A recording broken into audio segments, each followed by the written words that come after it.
प्रधानमंत्री कार्यकाल 12 वर्ष पूर्ति अवसर में बोगुड़ा सामूहिक पूजार्चना। भारतवर्षर यशस्वी प्रधानमंत्री नरेंद्र मोदी नेतृत्व में सेवा सुशासन और गरीब कल्याण को समर्पित 12 वर्ष पूर्ति अवसर में पोलसरा निर्वाचन मंडली पक्षर बोगुड़ा बलदेव मंदिर ठारे संकल्परू सिद्धि कार्यक्रम आयोजित हो जाइछि।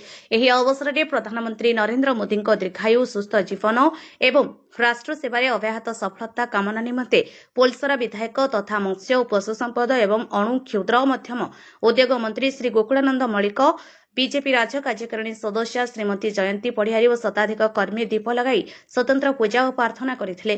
देशर सर्वाधिक समय धरी जनकल्याण पई निरंतर भावे समर्पित प्रधानमंत्री भावरे श्री मोदीजी 4399 दिनर ऐतिहासिक यात्रा को स्मरण कराजिबा सह तांकर दूरदर्शी नेतृत्व में विकसित भारत गठनर संकल्प को आहुरी समर्थन करा साइथिला।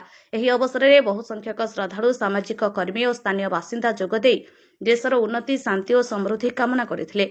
बोगुड़ारू आशीष कुमार खड़गांक रिपोर्ट, आपणक खबर।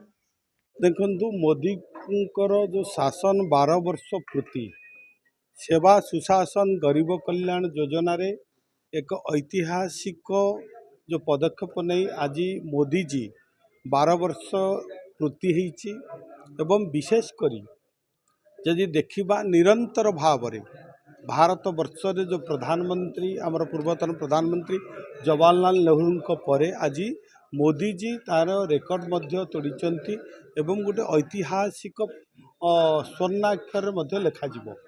कहीं ना मोदी जी जो सबका साथ सबका विकास, सबका प्रयास, सबका विश्वास यही जो आधार रे शासन करुचंती एवं भारत को विश्व दरबार रे जो परिचित करैचंती एवं भारतर सर्वांगीन विकास पाई गरीब कल्याण जो विभिन्न योजना करा जाए लोक मानकु सेवा सुशासन जोगाई देइचंती।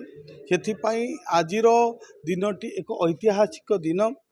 आज प्रभु बलदेव निकटरे आमे समस्त कार्यकर्ता प्रार्थना करचु, मोदींकर दीर्घायु कामना करचु एवं जगन्नाथ तांको शक्ति दियंतु, साहस दियंतु, आउरी दीर्घायु करंतु जे भारत वर्षर जनसाधारणकर लोकमानकर सेवा करिबा पाई।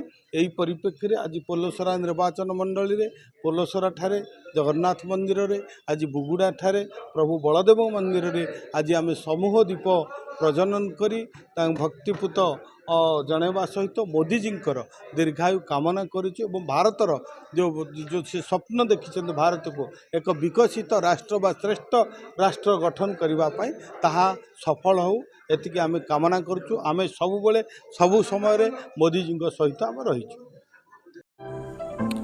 अधिक खबर पाई आम चैनल को लाइक, शेयर और सब्सक्राइब करंतु।